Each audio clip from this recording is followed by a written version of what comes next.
Ici Sarah de Ciné Techno et voici ma critique de Disgaea 4 Complete Plus pour Nintendo Switch.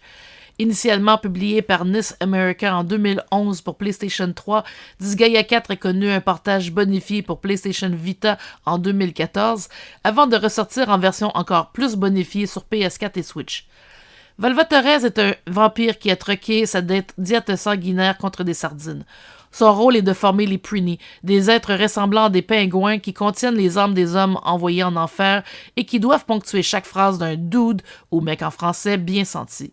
Valvatorez partira en guerre contre le président de l'enfer.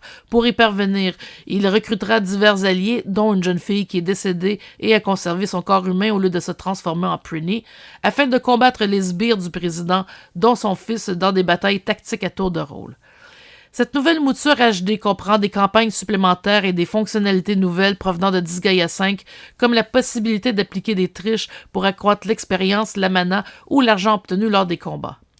La structure du jeu est un jeu de stratégie en tour par tour de mouture classique.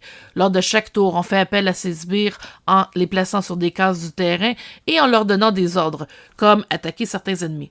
On peut effectuer les actions sur plusieurs coups avant de terminer son tour. Il est possible de transformer les Prini en armes ou de les lancer comme des bombes. Les cartes de mission comportent souvent un élément de casse-tête, car certains blocs de couleurs peuvent donner des pouvoirs allant jusqu'à l'invincibilité. Le jeu est divisé en 10 épisodes, alors qu'on peut recommencer une mission échouée. S'il s'agit d'un combat contre un boss, un échec mène à une mauvaise fin et il faut alors repartir du début du jeu tout en conservant les niveaux et les items acquis précédemment.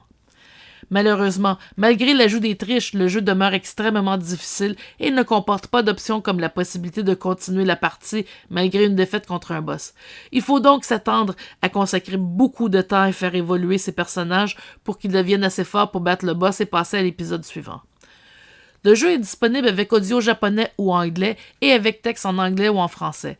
Même si la traduction française est généralement bonne, on retrouve parfois des problèmes d'affichage pour les étiquettes d'identification des éléments à l'écran et des mentions comme Player's Turn sont demeurées en anglais.